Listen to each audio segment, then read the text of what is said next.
ఈ రోజే మాఘ ఆదివారం ఎంతో పవిత్రమైన విశిష్టమైన రోజు. మాఘ మాసము అంటే ప్రత్యక్ష దైవమైన సూర్యుడికి ఎంతో ప్రీతికరమైన మాసం. అందులోనూ సూర్య భగవానుడికి ఆదివారము అంటే చాలా ఇష్టం. వారం రోజుల్లో ఆదివారం అత్యంత పవిత్రమైనదిగా శాస్త్రాలు చెబుతున్నాయి. ముఖ్యంగా ఆదివారం సూర్య భగవానుడికి సంబంధించినది. మన సనాతన ధర్మంలో పురాణ ఇతిహాసాల్లో ఏ రోజుకి ఇవ్వని ప్రాధాన్యత ఆదివారానికి ఇచ్చారు. ఎందుకంటే అనాదిగా మన వాళ్ళందరూ సూర్యోపాసకులు. సూర్యుణ్ణి ఆరాధించే సంస్కృతి మన భారతీయ హైందవ సంస్కృతి. సూర్యుడు మనకు కనిపించే ప్రత్యక్ష దైవం. అందుకే మనకొచ్చే ముఖ్యమైన పండుగలన్నీ కూడా సౌరమానం అంటే సూర్యుడి ఆధారంగానే వస్తాయి. మరి ఎంతో విశేషమైన ఈ మాఘ ఆదివారం రోజు ఈ కథను విన్నా, చదివినా, చెప్పినా, వినిపించినా జన్మల పాపాలు తొలగిపోతాయి. అనారోగ్య సమస్యలు తొలగి సంపూర్ణ ఆరోగ్యం చేకూరుతుంది. మరి ఆ కథలేంటో ఇప్పుడు ఈ వీడియోలో తెలుసుకుందాం. అదే మాఘ ఆదివారాల కథ. పూర్వకాలంలో సోమయాజుల వారి సోమిదేవమ్మ మాఘ ఆదివారాల నోము పట్టింది. ఈ విధంగా మాఘ ఆదివారాల నోము పట్టి 5 ఏళ్లు నియమంగా ఆ సూర్య భగవానుణ్ణి భక్తి శ్రద్ధలతో పూజించింది. ఇక 5వ సంవత్సరం నోము పట్టి ఉద్యాపన తీర్చుకునే సమయంలో కథ వినేవారు లేరు. దాంతో ఆమె ఏం చెయ్యాలో తోచక తన కుమారులను పిలిచింది. కుమారులారా, ఇలా రండి, మాఘ ఆదివారాల నోము కథ వినండి. మీరు వింటే మీకు సంపూర్ణ ఆరోగ్యం కలుగుతుంది అని చెప్పగా కుమారులు ఇలా సమాధానం చెప్పారు. అమ్మా, మాకు సమయం లేదు. రాజుగారి కొలువుకు వెళ్లడానికి ఆలస్యం అయిపోతుంది. కాబట్టి మేము కథ వినలేము అని చెప్పి త్వరగా రాజు కొలువుకు వెళ్లిపోయారు. ఇక సోమిదేవమ్మకు ఏం చెయ్యాలో తోచలేదు. దాంతో ఆమె తన ఇంటి గుమ్మం మీద కూర్చుని వీధిన పోయే బాలుర్ని పిలిచి ఇలా పలికింది. ఓ బాలురారా, ఇలా రండి, మాఘ ఆదివారాల నోము కథ చెప్తాను, శ్రద్ధగా వినండి అని అనగా వారు మేము ఆడుకోవాలి అని వెళ్లిపోయారు. దీంతో సోమిదేవమ్మకు ఏం చెయ్యాలో తోచక రేవుకు వెళ్లి అక్కడ ఉన్న అమ్మలక్కలను పిలిచి ఇలా పలికింది. మాఘ ఆదివారాల నోము కథ వినండి, మీకు శుభం కలుగుతుంది అనగా ఆ అమ్మలక్కలు మాకు తీరికలేదు, మాకింట్లో బోలెడంత పని ఉన్నదని చెప్పి త్వరగా అక్కడి నుంచి వెళ్లిపోయారు. దీంతో సోమిదేవమ్మ బాధపడుతూ రేవు నుంచి ఇంటికి వస్తూ ఉండగా అక్కడ నిండు గర్భం ధరించి ఉన్న ఒక ఆమె అటు వెళ్తూ ఉంది. ఆమె పేరు రమాదేవి. దీంతో సోమిదేవమ్మ ఆమెను పిలిచి, అమ్మా, మాఘ ఆదివారాల నోము కథ చెప్తాను, ఒక్కసారి వినమ్మా అనగా ఆమె ఇలా చెప్పింది. అమ్మా, నాకు చాలా ఆకలిగా ఉంది. నాకింత అన్నం పెడితే నేను తప్పకుండా మాఘ ఆదివారాల నోము కథ వింటాను అని అనగా సోమిదేవమ్మ సరే రమ్మని ఆమెను తన ఇంటికి పిలిచి ఆమెకు స్నానం చేయించి పరమాన్నం వండి రమాదేవికి పెట్టి తాను తిని తర్వాత మాఘ ఆదివారాల నోము కథ చెప్తూ ఉండగా అన్నం కడుపు నిండా తినడం వల్ల రమాదేవికి నిద్ర వచ్చేసింది. అప్పుడు ఆమె నిద్రపోగా ఆమె కడుపులో ఉన్న శిశువు సోమిదేవమ్మ కథ చెప్తూ ఉండగా ఊకొట్టడం ఆరంభించాడు. దీంతో సోమిదేవమ్మ కథ చెప్పడం ముగించి ఆమె పొట్ట మీద అక్షింతలు వేసి తాను కూడా తల మీద వేసుకుని సూర్య భగవానుడికి నమస్కారం చేసుకుంది. ఇంతలో రమాదేవి నిద్ర నుంచి లేచి కూర్చున్నది. నిద్ర నుంచి లేచిన రమాదేవితో సోమిదేవమ్మ ఇలా పలికింది. నీవు నిద్రలో ఉండగా నీ కడుపులో ఉన్న బిడ్డ నా నోము కథ విన్నది. నీకు మగబిడ్డ పుడితే పగడాల వాన కురుస్తుంది, ఆడబిడ్డ పుడితే ముత్యాల వాన కురుస్తుంది. నేనా సమయంలో నిన్ను చూడ్డానికి వస్తాను. మీ ఇండ్లు ఎక్కడో, మీ ఇంటి గుర్తులు ఏంటో చెప్పమని కోరింది. రమాదేవి తన ఇంటి గురించి చెప్పగా ఆమెను తిరిగి పంపించింది. కొంతకాలానికి ముత్యాల వాన కురిసింది. అప్పుడు సోమిదేవమ్మ రమాదేవికి ఆడపిల్ల పుట్టిందని సంతోషపడి ఊయల చీర ఉగ్గు గిన్నె తీసుకుని పోయి పురిటి బిడ్డకు నీళ్లు పోసి ఉగ్గు పెట్టి చీర చెట్టుకొమ్మకు కట్టి ఊయల్లో ఆ బిడ్డను పడుకోబెట్టి జోలపాడి దీవించి పాడి ఆవుని ఇచ్చి ఇంటికి వచ్చింది. ఇలా ఉండగా బిడ్డను ఊయల్లో పడుకోబెట్టి రమాదేవి ఇంటి లోపలికి పోయి ఏదో పని చేసుకుంటుంది.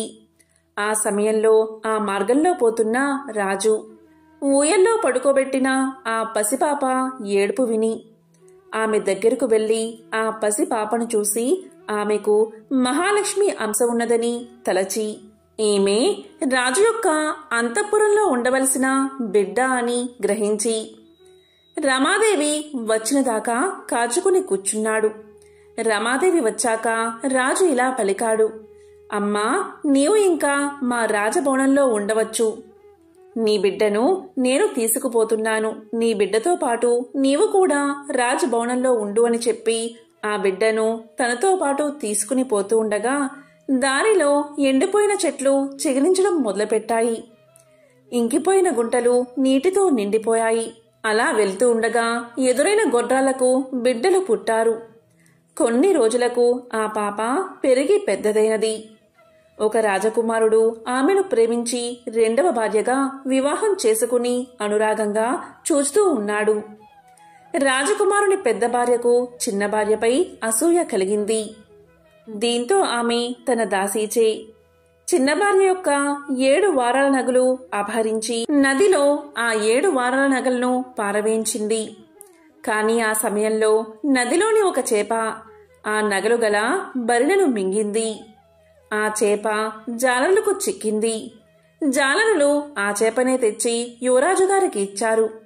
యువరాజు గారు దాన్ని వండి కూర చెయ్యమని చిన్న భార్య ఇంటికి పంపారు.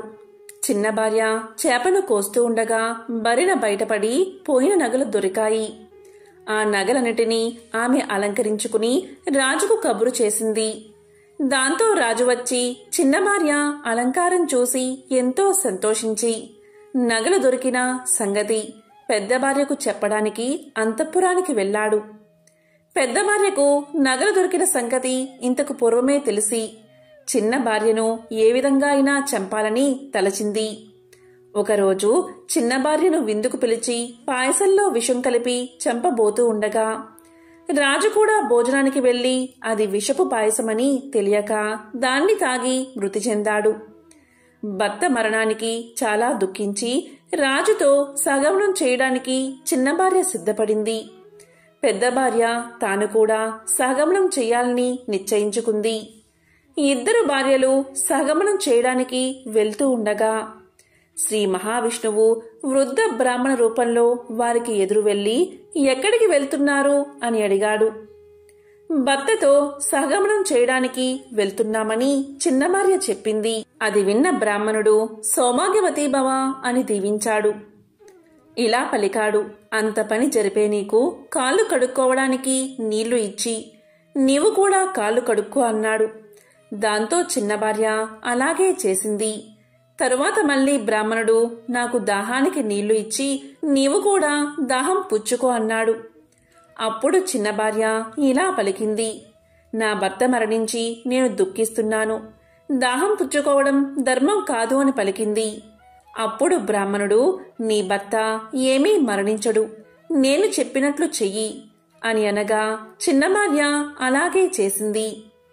ఆ బ్రాహ్మణుడు తనకు తలంటి నీళ్లు పోసి గంధం ఇవ్వమని అడిగాడు. ఆమె కూడా తలంటుకుని పసుపు రాసుకోమని ఆజ్ఞాపించాడు. అందుకు చిన్న భార్య భయపడి ఇలా పలికింది, స్వామి, భర్త చనిపోయిన దుఃఖంతో కాళ్ళు కడుక్కుని కాళ్ళు దాచుకున్నాను, దాహం పుచ్చుకుని కడుపు దాచుకున్నాను, పసుపు రాసుకుని ముఖాన్ని ఎలా దాస్తాను అని ప్రశ్నించింది. అందుకు ఆ బ్రాహ్మణుడు సౌభాగ్యవతీ భవ, నీకు ఎందుకమ్మా అంత భయం, నేను చెప్పినట్లుగా చెయ్యి అని అనగా ఆమె అలాగే చేసింది. తరువాత ఆమె అతడు చెప్పినట్లు అతనికి బొట్టు పెట్టి తాను కూడా బొట్టు పెట్టుకుని అతనికి భోజనం పెట్టి తాను కూడా భోజనం చేసి అతనికి తాంబూలమిచ్చి తాను కూడా తాంబూలం వేసుకుని ఆ బ్రాహ్మణుడి పాదాలకు నమస్కారం చేయగా అంత ఆ బ్రాహ్మణుడు శ్రీ మహావిష్ణువుగా మారి ఇలా పలికాడు. అమ్మా, నీ భక్తికి మెచ్చాను. నీవు తల్లి గర్భంలో ఉన్నప్పుడు మాఘ ఆదివారాల కథ విని పవిత్రురాలు అయ్యావు. నీకు ఏం కావాలో కోరుకో, ఇస్తాను అన్నాడు శ్రీ మహావిష్ణువు. దానికి ఆమె ఎంతో సంతోషించి తనకు పతిభిక్ష పెట్టమని కోరుకుంది. అంత విష్ణుమూర్తి అలాగే అని అక్షింతలు ఇచ్చి నీ భర్త శవం మీద చల్లమని చెప్పి అదృశ్యమయ్యాడు. తరువాత ఆమె అక్షింతలు తీసుకుని భర్త శవం దగ్గరకు వెళ్లి 3 సార్లు ప్రదక్షిణం చేసి భర్త మీద అక్షింతలు చల్లింది. దీంతో అతను నిద్ర నుంచి లేచినట్లు లేచి కూర్చున్నాడు. అది చూసి అక్కడున్న వారంతా ఆశ్చర్యపడి ఇలా అన్నారు, ఏ నోము నోచావమ్మా అని అడిగారు. అందుకు ఆమె, నేను ఏ నోము నోచలేదు, ఏ వ్రతమూ చెయ్యలేదు. మాఘపూర్ణిమకు ముందు వచ్చే రథసప్తమి నాడు మాఘ ఆదివారాల నోము పట్టి సోమిదేవమ్మ కథ చెప్పగా ఆ కథ నేను విన్న ఫలమే కాని నే చేసిన ఫలం ఏదీ లేదని ఆమె సమాధానం చెప్పింది. అప్పుడు అక్కడ ఉన్నవారంతా, ఆహా, నోము కథ విన్నంత మాత్రం చేతనే ఇంత మహత్యం కలిగినది. నోము నోచుకుంటే ఇంకెంత మహత్యం ఉంటుందో అని అప్పట్నుంచి ఈ నోమును ప్రతివారం నోచుకున్నారు. రాజు తన 2 భార్యల చేత ఈ నోము నోయించి సుఖంగా ఉన్నాడు. ఈ నోము పట్టి 5 ఏళ్లు ఉద్యాపన చెయ్యాలి. మొదటి రోజు పాలు తాగకుండా ఒక ఆదివారం నాడు ముత్తైదువులకు భోజనం పెట్టాలి. 2వ రోజు మజ్జిగ తాగకుండా 5గురు ముత్తైదువులకు పెరుగుతో భోజనం పెట్టాలి. 3వ రోజు పప్పు తినకుండా 5గురి ముత్తైదువులకు బూరెలతో భోజనం పెట్టాలి. 4వ రోజు తల అంటుకోకుండా 5గురి ముత్తైదువులకు తలంటి భోజనం పెట్టాలి. 5వ రోజు తాంబూలం వేసుకోకుండా 5గురికి భోజనం పెట్టి తాంబూలం ఇచ్చి 5 రవికల గుడ్డలు, ఉగ్గు గిన్నె, ఉయ్యాల ఇచ్చి ఆది నారాయణమూర్తికి 5 ముళ్ళ అంగవస్త్రం ఇచ్చి ఉద్యాపన చేసుకోవాలి. ఎంతో విశేషమైన ఈ మాఘ ఆదివారాల కథను ఎవరైతే వింటారో లేక చదువుతారో వారికి సూర్యనారాయణమూర్తి యొక్క సంపూర్ణ అనుగ్రహం కలుగుతుంది. అనారోగ్య సమస్యలు తొలగి ఆయుష్ చేకూరుతుంది. ముందుగా అన్నం ముట్టని ఆదివారాల నోము గురించి ఇప్పుడు విందాం. ప్రాచీన కాలం నాటి మాట. ఆ కాలాన ఒక బ్రాహ్మణుడు ఉండేవాడు. ఆయనకు 2 కుమార్తెలు, 7గురు కుమారులు, మొత్తం 9గురు సంతానం. వారందరిలో చిన్నది శృంగారవతి. తండ్రి అందరికీ వివాహం చేసి ఆమెకు కూడా తగిన వరుణ్ణి వెతికి వివాహం చేశాడు. మంచి ముహూర్తాన ఆమెను కాపురానికి పంపాడు. శృంగారవతి భర్తతో చక్కగా కాపురం చేసుకుంటుంది. కాలం ఇలా గడుస్తూ ఉంది. ఒకనాడు ఆమె తండ్రి కుమార్తెను చూడవచ్చాడు. తన ఇంటికి వచ్చిన తండ్రిని ఆదరించి గౌరవించి కుశల ప్రశ్నలు అడిగి యోగక్షేమాలు తెలుసుకుని భోజనాలు అయ్యాక ఆ చిన్నది ఇలా పలికింది, నాన్నా, నా వివాహమై చాలా కాలం గడిచింది. అయినా కడుపు పండలేదు. కారణమేమిటో తెలియదు. నాకు సంతాన భాగ్యం లేదా? పిల్లలు పుట్టరా? సంతానం లేని స్త్రీజన్మ వృధా అంటారు, వ్యర్థము అంటారు. గొడ్రాలిగా జీవించాలేమో నేను అని విచారించి దుఃఖిస్తూ తన బాధను తండ్రికి వివరించి చెప్పింది. కుమార్తె గోడు విన్నాడు తండ్రి. చాలా బాధపడ్డాడు. ఆ తండ్రి వెంటనే సూర్యనారాయణమూర్తిని ప్రార్థించాడు. దీంతో ప్రసన్నుడైన ఆ సూర్య భగవానుడు ప్రత్యక్షం కాగా అతనికి నమస్కారం చేసి వినయంగా తన కుమార్తె విషయం వివరంగా చెప్పాడు. విన్న బాలభాస్కరుడు ఇలా పలికాడు, ఓ భక్తా, విచారించకు. ఉపాయం చెప్తాను, అలాగే చెయ్యి. తప్పకుండా నీ కూతురి కడుపు పండి సంతానం కలుగుతుంది. నీవు నేను చెప్పినట్లు సోమి దేవమ్మ దగ్గరకు వెళ్ళు.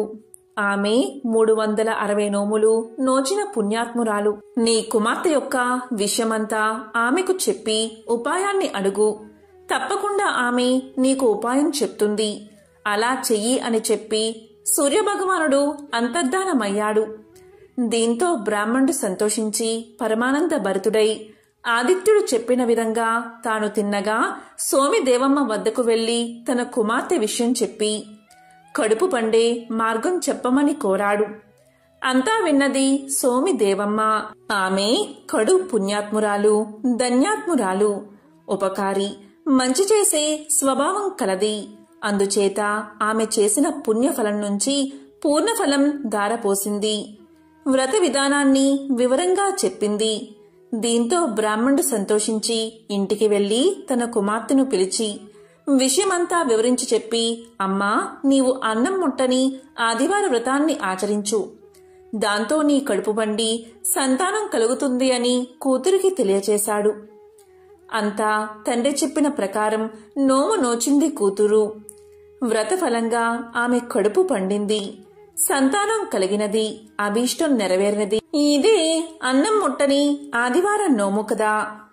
ఎంతో విశేషమైన ఈ కథను ఈ ఆదివారం రోజు విన్నా, చదివినా, చెప్పినా, వినిపించినా ఆ సూర్యనారాయణమూర్తి యొక్క సంపూర్ణ అనుగ్రహం మీకు కలుగుతుంది.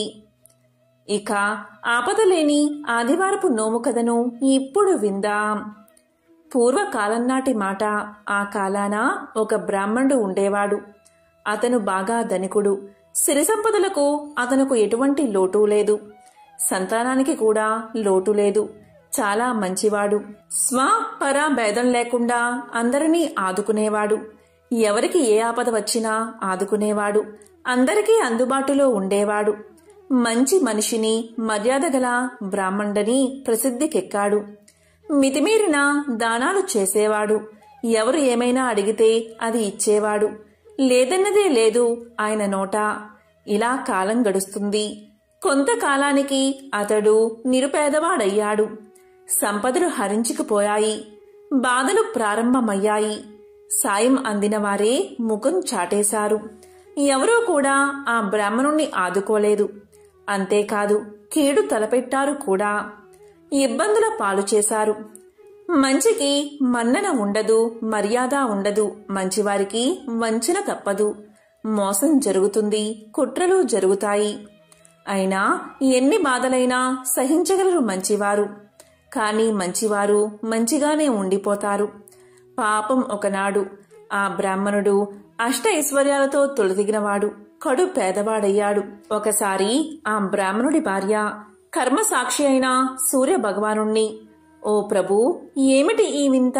నా భర్త 10 మందికి పెట్టాడే కాని ఎవరి వద్ద ఏం తీసుకోలేదే. అటువంటి మాకు ఏమిటి ఈ పరీక్ష? ఎందుకు ఈ దరిద్రం? ఏమిటి పేదరికం? మా లోపమేమిటి స్వామి అని శోకించసాగింది. అంతా ఆమె అంతరాత్మ ఇలా పలికింది, అమ్మా, విచారించకు, బాధపడకు. కష్టాలు కలకాలం ఉండవు. నీవు ఒక వ్రతాన్ని ఆచరించు. ఆ వ్రతం ఏంటి అంటావా? అదే ఆపదలేని ఆదివారపు వ్రతం. ఆ నోము నోచి చూడు. తప్పక నీకు మరలా ఏ లోటు ఉండదు అని ప్రబోధించింది. ఆ ఇల్లాలు ఆ విషయం భర్తకు వివరించి చెప్పింది. భర్త తప్పక ఆ వ్రతం ఆచరించమని పలికాడు. అంతేకాదు, అందుకు కావలసిన పదార్థాలు సిద్ధం చేయించాడు. ఆ ఇల్లాలు స్నానం చేసి శుచై శుభ్రంగా చక్కెర పొంగలు తయారు చేసి అరటి ఆకునందు ఉంచి మంచి ఆవు నెయ్యి వేసి సూర్యభగవానుడికి నైవేద్యం పెట్టింది. కన్నె ముత్తైదువుకు వాయినం ఇచ్చింది.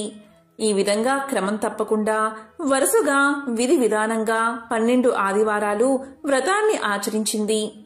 తరువాత 13వ ఆదివారాన 26 మంది ముత్తైదువులకు పసుపు, కుంకుమ, రవికల గుడ్డలు, దక్షిణ తాంబూలాలు ఇచ్చి ఒక ముత్తైదువుకు వాయనం ఇచ్చి ఉన్నంతలో కలిగినంతలో అందరికీ భోజనం పెట్టి సుఖంగా జీవించింది ఆ ఇల్లాలు.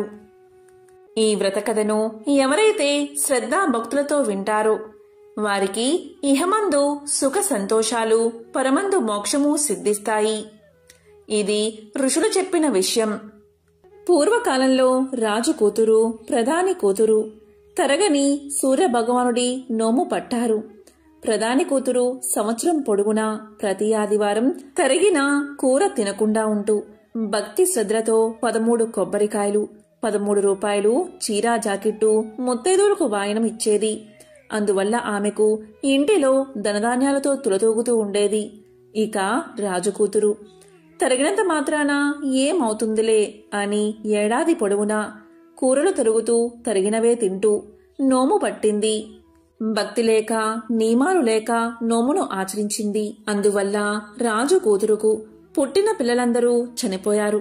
అంతేకాదు రాజు కూతురు ప్రధాని కూతురు అష్ట ఐశ్వర్యాలతో ఉండడం చూడలేకపోయింది. దీంతో రాజు కూతురు ఏం చేసింది అంటే, ఒకరోజు ప్రధాని కూతురు పిల్లలందరినీ తన ఇంటికి రప్పించి వారి తలన్నీ కోసి పెట్టెలో పెట్టి ప్రధాని కూతురు ఇంటికి పంపించింది. ఇక్కడ రాజకూతురు ఇంత క్రూరమైన పని చెయ్యగా పార్వతీదేవి ప్రధాని కూతురు ఇంట్లో సరిగ్గా ఆమె పిల్లలందరూ ఉన్నారు. అలాంటి వారిని ఉంచి వెళ్ళింది పార్వతీదేవి.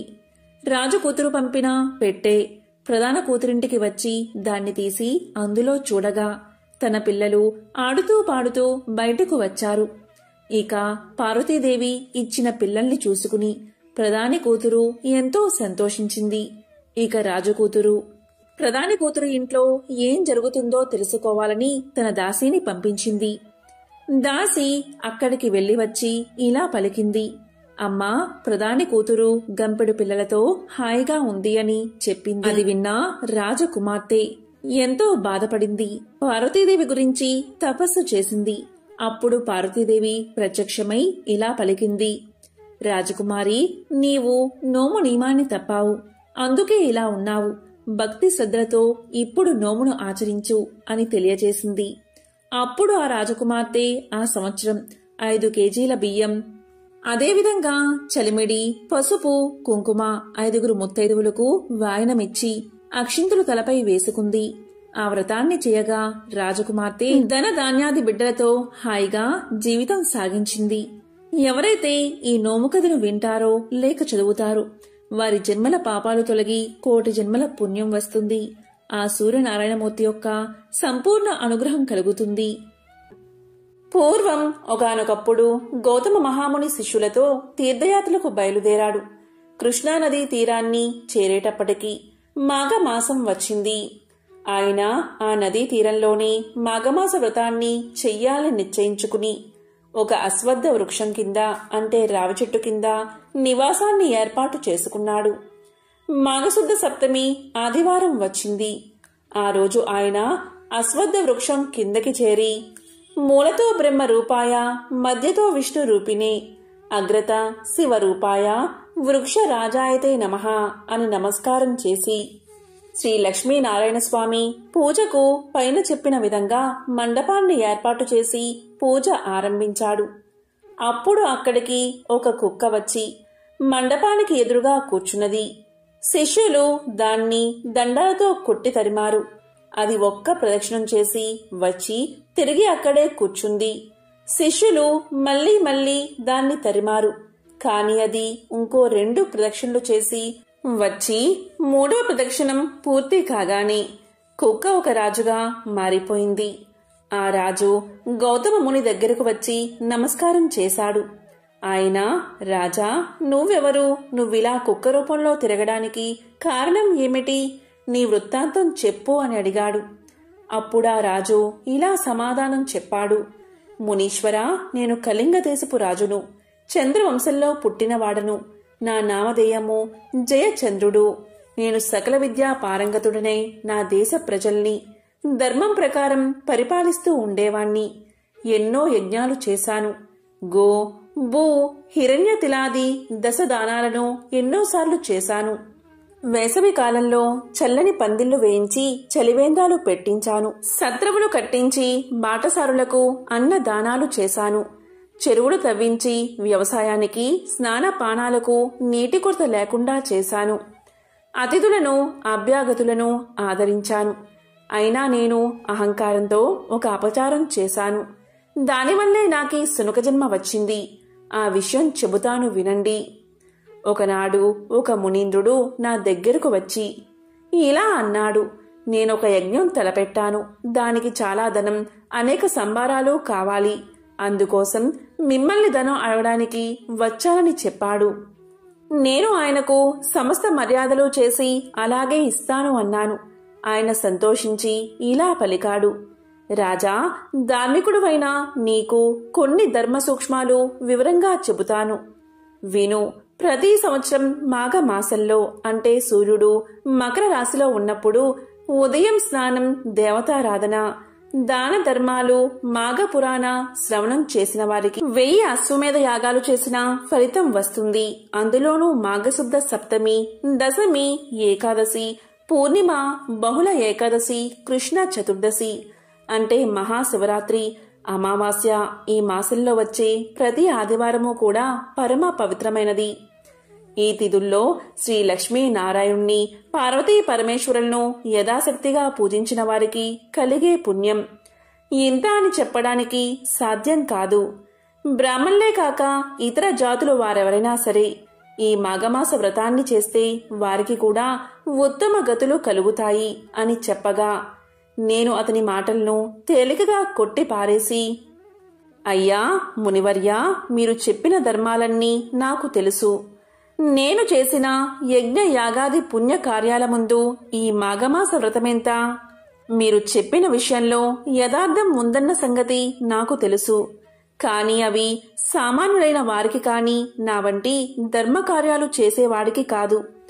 దయచేసి ఇటువంటి ప్రస్తావన ఇంకా చాలించి నేను ఇచ్చే ధనం తీసుకువెళ్లి యజ్ఞం పూర్తి చేసుకోండి అని గర్వంగా మాట్లాడాను. ఆయనకు కోపం వచ్చి నేనిచ్చిన ధనాన్ని తృణప్రాయంగా విడిచిపెట్టి వెళ్లిపోయాడు. అలా వెళ్లిపోతూ ఉంటే ఆయన్ని ఆపి బతిమాలి ధనాన్ని ఇచ్చి పంపించాను. కాలక్రమేణా నేను మరణించాను. కాని ఈ మాఘమాస వ్రతాన్ని బ్రాహ్మణుణ్ణి అవమానపరిచినందుకు నాకు తరువాత 7 సార్లు కుక్క జన్మ ఎత్తవలసి వచ్చింది.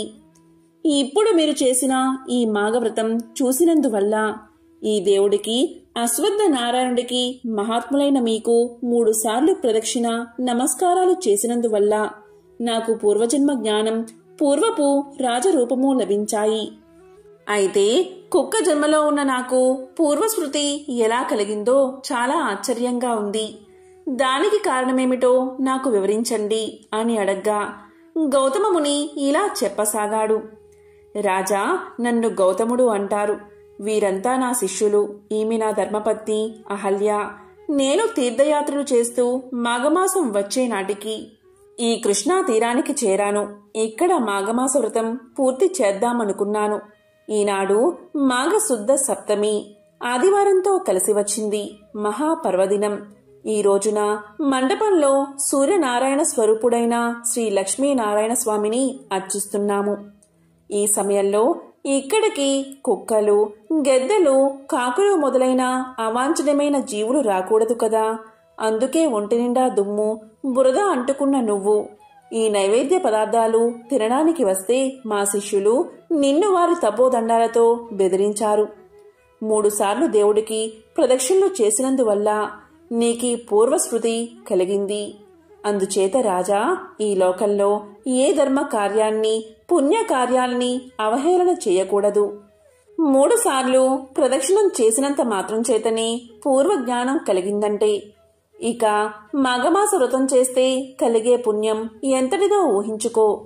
గౌతమ మహాముని చెప్పగా పార్వతీదేవికి పరమేశ్వరుడు తెలియజేశాడు. కాబట్టి దేవి పాపాలు చేసేవాడు, క్రూర కర్మలు ఆచరించేవాడు, సిగ్గు విడిచి తిరిగేవాడు, బ్రాహ్మణుల్ని తిట్టేవాడు మొదలైన పాపం పనులు చేసేవారు మాఘమాసంలో ఉదయాన్నే నదికి వెళ్లి స్నానం చేస్తే వారికి ఉన్న పాపాలన్నీ నశిస్తాయి. చలిగా ఉన్నదని స్నానం చెయ్యని మానవుడు తనకు లభించబోయే పుణ్యఫలాన్ని కాలితో తన్నుకున్నట్లే అవుతుంది అని పార్వతీదేవికి పరమేశ్వరుడు మాఘమాస మహిమ గురించి వివరించాడు. పూర్వం ఉజ్జయిని నగరంలో ఒక ముసలవ్వ ఉండేది. ఆమెకు ఎవరూ లేరు. బంధువులు గాని, కన్నవారు గాని, అలాగే తన కడుపులో పుట్టినవారు కాని ఎవ్వరూ లేరు. ఏ బంధమూ లేదు. ఆమె దైవభక్తి పరురాలు. తెల్లవారుజామునే లేచి ఆవు పేడతో నీళ్లు చల్లి బియ్య పిండితో అంటే వరిపిండితో ముగ్గులు పెట్టేది. స్నానం చేసి శుచిగా దేవుణ్ణి పూజించేది. అంతవరకు పచ్చి మంచినీళ్లు కూడా ముట్టేది కాదు. ఆ అవ్వ వద్ద ఆవు లేకపోవడం వల్ల పొరుగింటి వారి నుంచి గోమయం అంటే ఆవు పేడ తెచ్చుకునేది. అవ్వ ఏ రోగాలు లేకుండా ఆరోగ్యంగానూ సంతోషంగానూ ఉండడం చూసి పొరుగామె ఎంతో ఈర్ష్యపడేది. నా ఆవు పేడ వల్లనే కదా ఈ అవ్వ ఇల్లు అలుకుతున్నది, సుఖంగా ఉంది, నేను పేడ ఇవ్వకపోతే అవ్వకు సుఖ సంతోషాలు ఉండవు కదా అనుకుని పేడ ఇవ్వడం మానేసింది. ఒకరోజు ఇల్లు అలకని కారణంగా అవ్వ ఆ రోజు తిండి తినలేదు. కాకతాళీయంగా ఆ రోజు ఆదివారం. నీరసంగా దినమంతా పస్తు ఉండి నిద్ర పోలేకపోయింది. రాత్రల్లా ఒకే ఆలోచన, రేపు పేడ దొరక్కపోతే ఉపవాసం ఉండాలి అనుకుంది. కరుణామయుడైన ఆ సూర్య భగవానుడు ఈ చిన్నపాటి కోరిక తీర్చడా అనుకున్నది. కోడి కూతతో పక్క మీద నుంచి దిగి వీధి గుమ్మం వద్దకు వచ్చింది అవ్వ. ఆమె ఆనందానికి హద్దులు లేవు.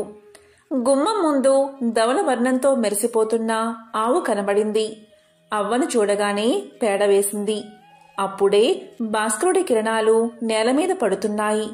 అప్పుడు అవ్వ గోవుకు దండం పెట్టి గోమయంతో ఇల్లంతా అలికి సంతోషంగా నిత్య కర్మలు పూర్తి చేసింది.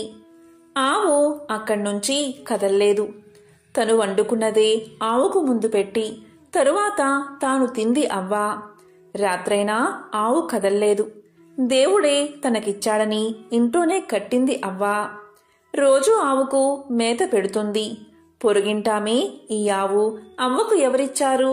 బహుశా దొంగలించిందనే కక్షతో గ్రామాధికారికి ఫిర్యాదు చేసింది. అప్పుడు గ్రామాధికారి మనుషులు వచ్చి నువ్వు దొంగవు అని నేరం మోపి ఆవును తోలుకెళ్లిపోయారు. ఆ రాత్రి ఆమె దేవుణ్ణి తలుచుకుంటూనే గడిపింది. అదే రాత్రి సూర్యభగవానుడు గ్రామాధికారికి కల్లో కనిపించి ఆ అవ్వ దొంగ కాదు, ఆ ఆవును నేనే ఇచ్చాను. తెల్లవారక మునిపే ఆవును తిరిగి ఆమె ఇచ్చి పరిహారంగా 10 రూకలివ్వి అన్నాడు. కోడి కూతతో లేచి ఈ రోజైనా పురుగామె పేడ ఇస్తుందా లేదా అన్న శంకతో వీధిలోకి వచ్చింది అవ్వ. అప్పుడు గ్రామాధికారి మనిషి ఆవును అవ్వకు అప్పగించి అవ్వా, ఈ ఆవు నీదే, నష్టపరిహారంగా మా యజమాని 10 రూకలిచ్చాడు తీసుకో అన్నాడు. ఆదివారం ఆనాటి నుంచి ఆ గ్రామవాసులు ఆదివార వ్రతాన్ని చేయడం మొదలుపెట్టారు. దీంతో అవ్వ ఎంతో సంతోషించి సూర్యభగవానుడికి నమస్కారం చేసుకుంది. ప్రతి ఆదివారం ఏమీ చేయకపోయినా సరే ఆదిత్య హృదయాన్ని పఠించండి. ఆదిత్య హృదయం పరమ పవిత్రం. ఒక స్తోత్రరాజం వంటి మహామంత్రం. పాపాలను శాపాలను పోగొట్టి కష్టాలను తీర్చి ఆయుష్ను పెంచి అక్షర సాధనమే ఆదిత్య హృదయం. ఈ అమోఘమైన స్తోత్రరాజాన్ని శ్రీరామచంద్రుడికి అగస్త్య మహర్షి మంత్రాల వంటి మాటల్లో వివరించాడు. ఆరోగ్య భాగ్యమును సకల సంపదలను ప్రసాదించేవాడిగా ప్రత్యక్ష దైవంగా సూర్య భగవానుడి పేరు ప్రఖ్యాతి కాంచాడు. ఆదిత్య హృదయం మహాపవిత్రమైనది. దీనిని భక్తి శ్రద్ధలతో ఎల్లవెలలా పారాయణం చేస్తే ఇహలోకాన అన్ని రకాల సంపదలు, పరమున పుణ్యలోకాన్ని పొందుతారు. నిత్యం పారాయణం చేయలేకపోతే ఆదివారం పఠించినా చాలు. ఇలా చేస్తే న్యాయ వివాదాల్లో చిక్కుకుని కోర్టుల చుట్టూ తిరుగుతూ సతమతమయ్యేవారు దీన్ని పారాయణ చేస్తే దాని నుండి విముక్తి పొందుతారు. దరిద్రంతో బాధపడుతున్నవారు అనునిత్యం పారాయణం చేస్తే సకల అష్టైశ్వర్య సంపదలను పొందుతారు. అనారోగ్య రుగ్మలతో బాధపడుతున్నవారు ఆదిత్య హృదయాన్ని పఠిస్తే రోగాలు మాయమవుతాయి. నిరుద్యోగులు పారాయణ చేస్తే మంచి ఉద్యోగం లభిస్తుంది. విద్యార్థులు పారాయణం చేస్తే పరీక్షల్లో మంచి మార్కులతో ఉత్తీర్ణులవుతారు. ఆదిత్య హృదయం రామ రావణ సంగ్రామంలో వెలువడింది. రామరావణ యుద్ధం జరుగుతుంది. గొప్ప తపశక్తితో పరమశివుడి అనుగ్రహం పొందిన రావణుడు ధైర్యంగా శ్రీరాముణ్ణి ఎదుర్కొంటున్నాడు. రావణుణ్ణి ఎలా సంహరించడమా అని శ్రీరాముడు తీవ్రంగా ఆలోచిస్తున్నాడు. అమోఘమైన తపశ్శక్తి కలిగిన రావణాసురుణ్ణి వధించడానికి శ్రీరామునికి సఖ్యం కాలేదు. రావణుడు చావు లేకుండానట్లు అనేక వరాలు పొందడం వల్ల శ్రీరామునికి రావణాసుర వధ వీలు కాలేదు. శ్రీరాముడు ఎన్ని అస్త్రశస్త్రాలు ప్రయోగించినా రావణుడు చావలేదు. దీనితో శ్రీరాముడు ఎంతో బాధపడ్డాడు. ఈ యుద్ధాన్ని అంతరిక్షం నుంచి దేవతలు, గంధర్వులు, మహర్షులు మొదలైన వారంతా తిలకిస్తున్నారు. వారిలో అగస్త్య మహర్షి కూడా ఉన్నాడు. రావణుడి యుద్ధ తీవ్రత చూసి దిగులుతో ఉన్న శ్రీరాముడి సమీపానికి అగస్త్యుడు వచ్చి అతడి దైవత్వాన్ని గుర్తుచేసి ఆదిత్య హృదయ మంత్రాన్ని బోధించాడు. రామ రావణ యుద్ధాన్ని చూడడానికై దేవతలతో కలిసి అగస్త్య మహాముని శ్రీరాముణ్ణి చేరుకుని ఇలా పలికాడు. ఓ రామా, నీకు మహాపవిత్రమైన రహస్యాన్ని చెప్తాను. శ్రద్ధగా విను. దీనివల్ల నీవు యుద్ధంలో రావణుణ్ణి సులభంగా జయిస్తావు. మహాపుణ్యప్రదం, జయప్రదం, మంగళకరం, శుభకరం, సమస్త పాపాలను నశింపచేసేది, దీర్ఘ ఆయుష్ను కలగజేసేది అయిన ఆదిత్య హృదయాన్ని నీకు ఉపదేశిస్తాను.